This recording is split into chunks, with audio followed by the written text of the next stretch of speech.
Thank you very much.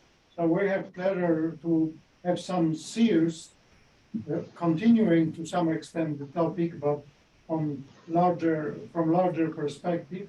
And I'm sure some you will be glad to comment on Meng's presentation, which you never seen before, but these are her new data. Well, great. Good afternoon, everybody. Thank you. Can everybody hear me okay? A little louder, maybe? You sound a little quiet. Sam, you hear us? Yes, I can hear you. Okay. Let me see if I can get this right here. How about now? Not coming through clear? Now it's good. Okay, very good. Very good. Thanks, Dr. Wank, for that presentation about the psychological aspects of living with an ICD. And of course, today I'm excited to talk with you about what do we know about living with long QT syndrome, and what are the challenges, and what do we do about them to help all of our patients thrive with these conditions and these devices, as well as medication. Sam, can I ask you a small question before? I think you're not on presentation mode. We're seeing the advanced screen. We're seeing the next slide. Oh, okay, hold up. Maybe switch screens. I don't know. Maybe yours.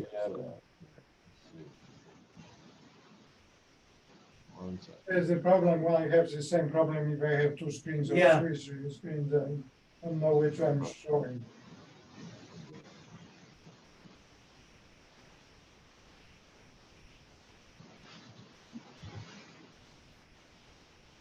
Yeah, it's still doing that.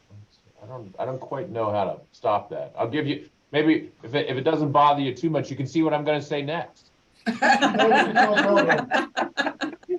You can try to guess what I'm going to talk about. All right. Let's just go forward, because I don't want to get too too stuck here. You can always remove another monitor from the power. I did it before. Okay. Well, I don't mind if you see what I'm going to say. It's going to be so exciting that you'll know what's going to come around the corner.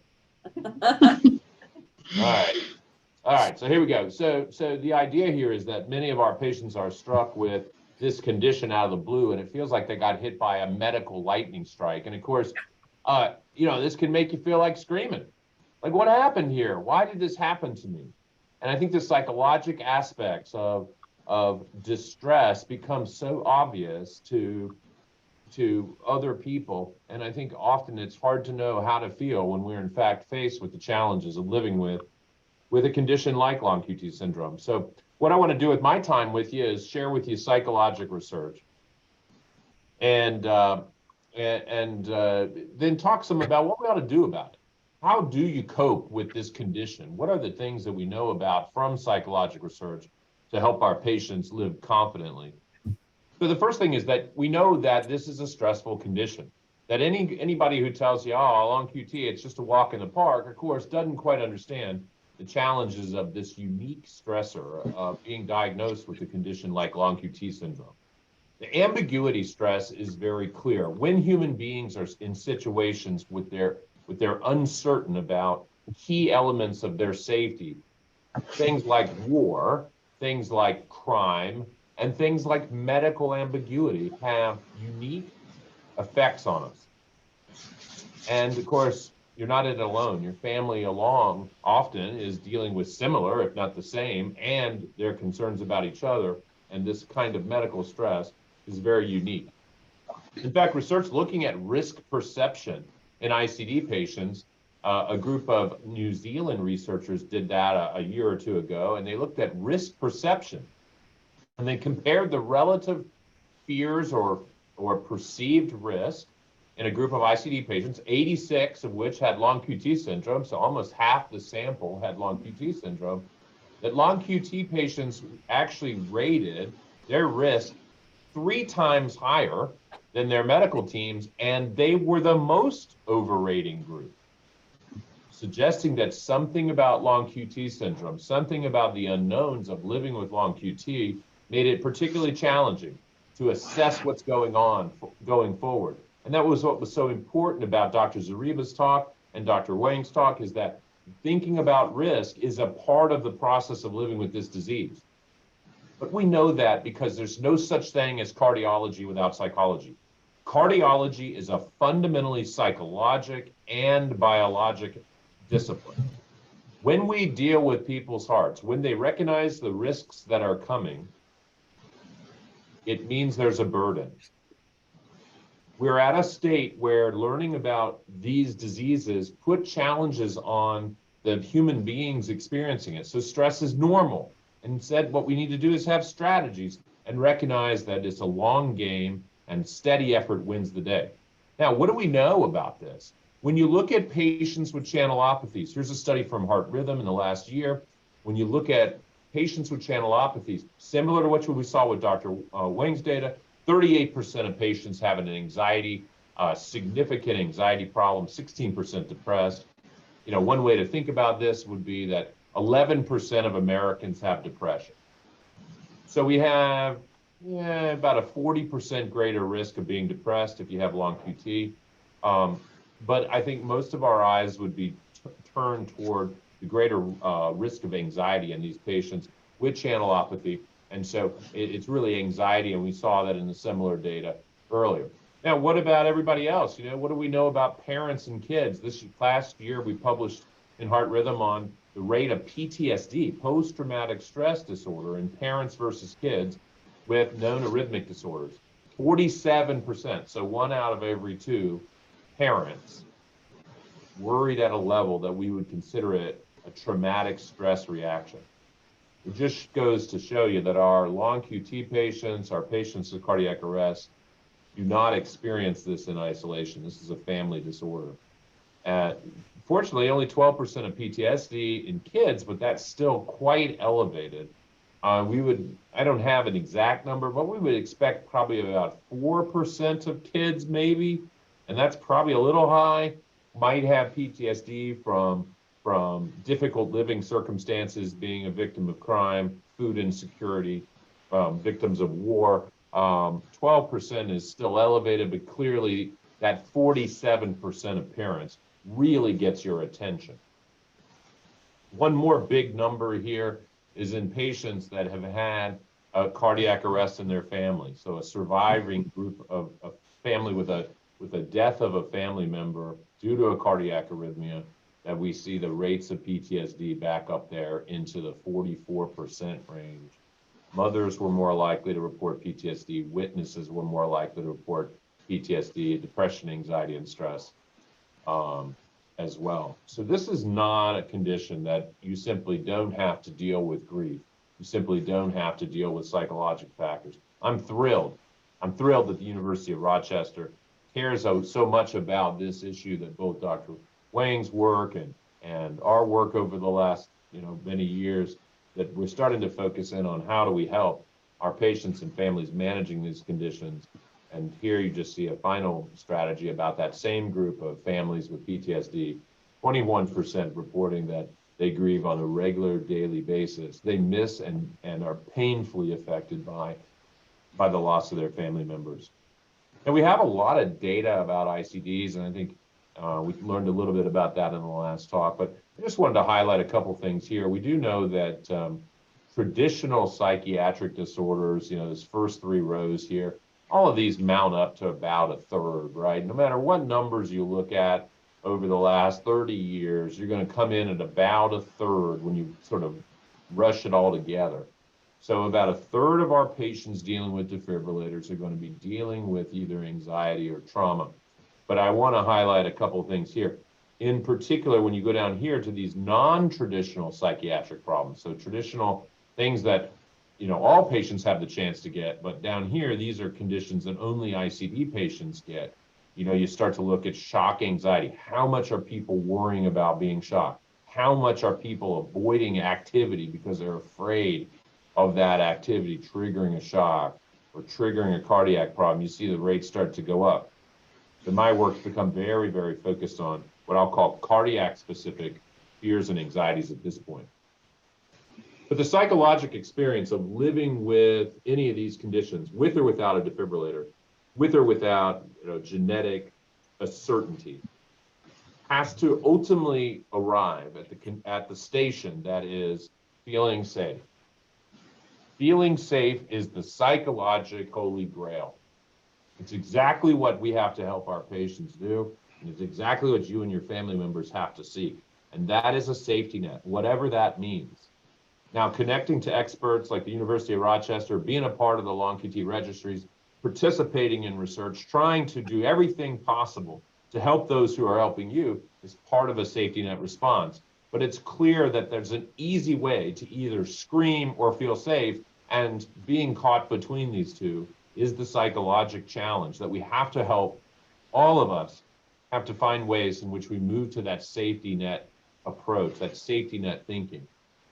One of the reasons is because when we experience cardiac events, there's changes in thinking. We have a tendency to say, oh my gosh, this could be the worst ever. Or we have a tendency to pull back and avoid activity or emotions and try to pretend we are emotionless people, which is impossible. Or we say, what we'll do is we'll just always be on guard. We'll always watch out. We'll never be caught off guard. And of course, all of this is exhausting. All of this takes away the zest, takes away the drive and the grind and the fun of living if we're not careful. So these are the areas that we focus on clinically. You know, if you were to come see me in clinic, we're going to ask you a lot about what are the ways in which you knee-jerk think. What are the ways in which, if somebody asks you, hey, let's go see the Yankees play tomorrow night. You know, are you going to go, or are you going to be frightened about being in the stadium? Or are you going to be vigilant and sit there with your iWatch, watching every possible heartbeat? All three of these steal from you. They take away the feeling of feeling normal, feeling safe, and being active. So this is really the target of our work over and over again. How do we help you feel normal? How do we help you feel safe? And how do we help you be active? So that's what I want to talk about next in terms of actions we should be taking. So let's talk about this. I'm going to suggest today, with my 30 minutes with you, 3 things I might try to highlight while I got you here. I got you all pinned down on Zoom here. What are the things that I'd tell you? I think first we're going to start out with validate the experience. Second, reinforce teamwork. And then I'll spend a lot of time here in coping tactics. I've spent this time with you so far, maybe highlighting some things that are a little bit scary. The idea that half of our parents are struggling with PTSD, or a third of our patients are managing anxiety. I mean, that's not exactly encouraging on a Saturday afternoon. But I do think that part of what I'm trying to do with you here is to validate the experience, that this is a hard road, that there's no limit to the number of psychologic kinds of tactics and strategies and talks and workshops and things we could be doing to try to validate the experience, to disrupt and diminish the experience of feeling like my family deals with the burden of long QT, but your family doesn't. And that struggle is real. And we know about emotional validation. We know about emotional validation anytime you go to the airport and flight's canceled and everybody freaks out and they yell at the person who has nothing to do with the decision to cancel the plane. Why? Because they're looking for validation. They know that person didn't cause this, but they want that person to say, I'm sorry, I understand you're going to miss out on something because of this. And they freak out because too often they say, I don't know why it got canceled, go away. And people ramp up emotion. Emotion invalidated leads people to feel threatened and uncertain. And this challenge then pushes them back toward the scream when everybody says, don't scream. Well, what do you want to do when you don't want to scream? Scream. Go on a roller coaster and say, don't scream, not at all. Well, it's unnatural. And it's unnatural because all of us have a desire to feel safe. And the idea of producing security is a building block for everything else. I mean, we want to prevent premature death. All of the research focuses on how do we protect your life? But protecting your life and feeling safe are two very different things. And helping you feel safe in this process so that you can pursue quality of life is an essential. I mean, it reminds me of these guys. I mean, this picture, if this doesn't even look like it could possibly be a real picture. But in fact, what these people have done in the 1920s, they're building, I think the Chrysler building here in downtown New York, but they became somehow comfortable with threat. The picture is unbelievable. I mean, down there in the end, there's some guys worried about their cardiac health right here, right? I mean, here they are, dropping cigarette right up there on the top of the dang, Chrysler. They're just, these guys are just total cardiac healthy guys, right? I mean, okay. Anyway, the deal here is that they found a way to feel safe in the context of threat. And I think that's where safety nets become so important, that, part of psychological safety is knowing that, okay, I've got a base, I've got a safety net, and focusing on how you trust safety nets turns out to be a pretty important idea. And so I think part of it is building confident thinking, reminding yourself, man, sometimes I freak out and scream and catastrophize. Sometimes I pull back and try to withdraw as a way to keep myself safe. And sometimes I block emotions and relationships because I'm frightened. I'm scared. And how trusting safety nets means being validated and saying, you know what? Yeah, sometimes I freak out, but you know what? As long as you and I stay on the same game plan, because I love you more than I'm afraid. When we can do that, then we can make comebacks, then we can overcome this disease state. And then I believe that that's true. And maybe that sounds too emotional for some. But being validated about what you're going through is a human experience. And of course, it's undergirded by empathy, undergirded by authenticity, by knowing what another human being feels. That makes us feel validated and feel safe, frankly. So what about teamwork? Reinforce teamwork. Since we're not in this game by ourselves, this little Christian Eriksen, he's a soccer player. He might be a little bit important to our conversations. This is a guy from the Denmark national team who had a cardiac arrest playing soccer. And yet, nonetheless, his team was right there covering up, in this case, trying to protect what was a horrific sight. He, of course, survived and played in the World Cup in December with a defibrillator. Families are interesting places, right? Nobody's family's perfect. Some families are pretty distracted. I don't know. This looks like my family. My family, good gracious. And not everybody knows what's going on with each other sometimes, but that's really important because lifelines and families really matter, right? And there's lots of lifelines and safety nets. This isn't about just making up some safety net and putting your head in some sort of rainbow, but rather recognizing that there's a bunch of people sitting in Rochester dedicated to doing whatever it takes to understand what's wrong with your disease and figuring out ways we're going to make you safe in the future. All of us who are in this space care desperately about how we help you get confident again. We don't want to see patients limited by their fears. We want to see patients that find a way through medications and devices and faith and family and providers to feel strong again. I'm also convinced that, nobody's house is perfect. Finding ways that we can harvest positive memories. There's some evidence that we need about a 3-to-1 ratio, that nobody's family gives them everything they need all the time, but rather finding ways to really focus on many of the positive aspects that our families can give us is part of that little pink house for you and me.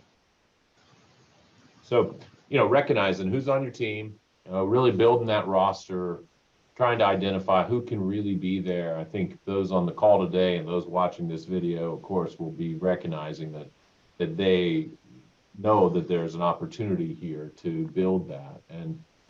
And some family members may watch this as well. And I think if you look at how to be a good teammate, even if you don't have long QT syndrome, the opportunity to validate people in your life dealing with this, to recognize and be truthful about feelings and reassurance, and ultimately recognizing that this is a long game, that we're gonna be in this for the long game. I mean, I liked Dr. Zariba mentioning that Dr. Moss and Dr. Goldenberg and Dr. Zariba himself have been at this game now 2, 3, 4 decades, including me too. I mean, almost 3 decades of work where we care about this set of issues, and we care about our patients who are encountering the challenges that come with it. So this last part, I want to talk about coping. I want to talk about, well, what do we know about coping, right? Everybody seems to want to know about coping. Hey, let's talk about coping. Well, I like this old saying, this is an old Reinhold Niebuhr, who was a theologian who wrote, God grant me the serenity to accept the things I cannot change. So give me some peace so that some things I can't change. And give me the courage to change things that I can, and when to know the difference, the wisdom to know the difference, to know that some things we can't change. We cannot at this point change some genetic aspects. We can accept them, and we can make changes as well to be healthy and strong, but we need to keep those two sets of challenges separate, because we'll drive ourselves nuts sometimes trying to make some things go away that probably can't. So I'll start today by talking about the psychology of long QT. Part of it starts with self-awareness, to recognize that all of us need at times to do some self-reflection. I'll talk about self-acceptance, action planning, and optimism, and wind up on time. So when I think about self-reflection, I really like the idea that my nephew, who is a Green Beret soldier, he's actually special ops in the United States Army right now. He's not quite a Green Beret. He's in school for the Green Beretness, and I mean school like this, right? They throw him underwater and try to drown him and stuff like that before they let him be that. But the point is this. One of the ways that they train our elite Army forces is to focus on what they call a growth mindset. The growth mindset means that you're always an open book. You're constantly learning, you're constantly open to growth and open to feedback, and trying and never giving up about the idea of like, well, it's an important day out today. It's raining. Good. Make it harder on me. Good. Make life harder on me. I'll take it on. That our elite forces almost revel in making it harder for them. That's the idea of a growth mindset, as opposed to a fixed mindset who says, oh, the day's shot. It's raining out. Today's the day I was supposed to do that. It's so awful. And being fixed about how certain things have to be makes one less flexible and therefore increases distress. So this idea of fixed and growth mindset, all of us struggle to go back and forth. Man, a good night's sleep, hey, I'm a growth mindset every day. If I get a bad night's sleep, hey, I'm fixed. Today better be the day I said it was. So the idea of being okay with that and recognizing that, what happens to us is only part of the consequences. We often think, well, if the day goes well, I'll have good emotions. But the truth is that our everyday events actually get filtered through beliefs. That ABC, that activating event, actually is filtered through our thinking, and this thinking about how do we overcome catastrophic thinking when we tend to take the worst case experience. Well, it's understandable why that happens. It's just that we got to find evidence for it. Is it really the worst thing that ever happened if it rains on your wedding day? Nah, that ain't the worst thing that ever happened. It feels like it. And I think part of it is recognizing how we need at times to have self-soothing thoughts. Do we have a good set of things that say, hey, yeah, some days I get scared, but it's all right. I get through it. And do we have cardiac comeback thoughts like, hey, some days I gotta be willing to grind it out? Because both are part of living successfully. I like this one. Look at this guy. Hey, wear your scars with pride. Yeah, that's like a pirate or something, right? Hey, look at me. I'm gonna take it on. Instead of saying, oh, I got a heart condition. And I only say that because I think that having a little bit of swagger about you're tougher than many other people who just sort of complain about nothing, and in fact you find a way through it. Wearing your scars with pride. I love that. So a couple other things. What about self-acceptance? Well, we know about self-acceptance. This is something that all of us work on, which is having some self-compassion. It's defined as turning compassion inward. This is really an interesting, weird idea. Now, I'll put it to you this way. If a good friend of yours came up to you and said, hey, I got long QT, would you treat them different? Would you say to them, what a weakling? Man, you got one of those devices. You're an android. Hey, what's wrong with you? You wouldn't do that. Would you do that to yourself? the idea that being compassionate, I mean, my patients tell me all the time, they say, man, if I get shocked in the mall, it's going to be just so embarrassing. I mean, everyone's going to say, what a freak. But in fact, you would never do that. You've been around where that's happened. You've seen some like elderly person fall somewhere. Did anybody go over and say, what an old person, you can't walk? No, you walk over and say, how can I help? But we don't do that to ourselves. And I think the challenge then is to really focus on how would we treat a friend that had long QT. And I think all of us would be a lot more compassionate than our brains tell us. You're not perfect, but you're doggone pretty good. Come on. It ain't worth that catastrophizing. I think self-acceptance also means trust in yourself, trust in your device, trust in your medical team. See, to me, self-acceptance is that sort of embracing of the unknown, but trusting that there is a way through whatever gets thrown at us. All right, what about action planning, right? All of this is sort of positive ideas, but we better do stuff. We got to get back to doing stuff. If long QT is keeping you on the sidelines too much, we got to break through that. Lots of evidence suggests that we need to get people back into activities if we really want to improve their mental health.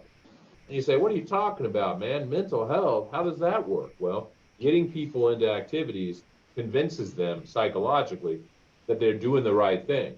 When we avoid things, when we have situations and then we have these thoughts and feelings and we avoid them, well, then we have narrow and inflexible options. But if we say, no, I want to keep going. I want to accept that I'm going to be anxious when I do some things. That's okay. That leads us to broader sets of behavior. What do you love to do? Everybody needs to know what they love to do. I mean, you can't have quality life if you don't know what it is. Quality of life is all the things that you like to do, things that bring us close to other people, activities of awe. And I was in California 2 weeks ago. I looked up those redwood trees out there. I thought, dang, I'm small. My worries are small, man. Being next to a redwood tree, being next to a snowbank in Rochester, you're small, man. You're small. And that means something. It's humbling. But what about activities of peace? Where you go out there and watch the sun go down and go, dang, man, we have a beautiful world. We have a beautiful planet. I mean, I hate to be like too Pollyannish. Got some good stuff out there. So recognizing what makes you feel alive and well, what are the things that get in our way, and getting reassurance or permission to get back to some of those activities, that's all part of living successfully. I'll call it the bingo card, right? Did you go for a walk? Did you learn something? Did you skip a dessert? I don't know why that's on there. I'll take that one off. Wore my seatbelt today. I'm just kidding. But I mean, all of these things are part of a complete life. And just because you have a cardiac condition or ICD, you got to still value these small victories, right? Small victories add up. Little ways we win.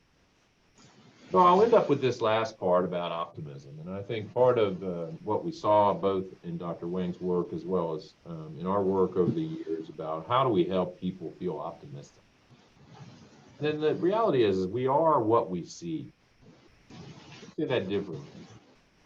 When we pay attention to the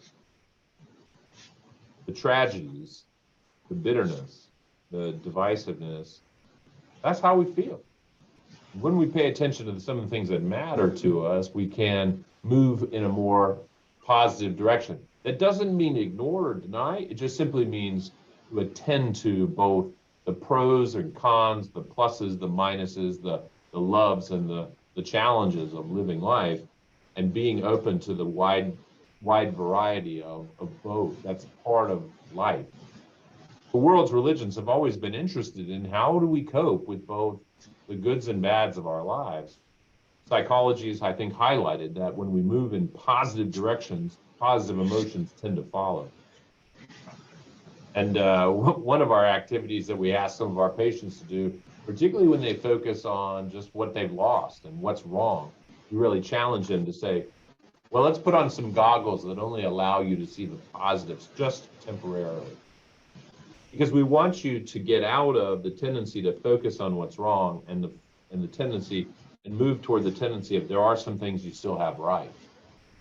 And I think it's not just Pollyannish. It's not just being silly. It really is that all of us can get into that rut of looking for what's wrong versus knowing what we have. So at the end of the day, I think psychologic aspects of living with defibrillators, living with long QT syndrome, even in everyday life, the psychologic aspects matter. How we interpret our world matters. And what I've suggested today is that validating the emotional experience matters.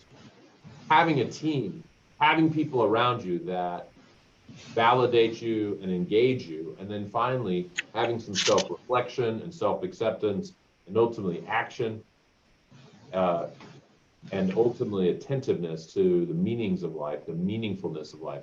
That's where we get successful in coping with long QT.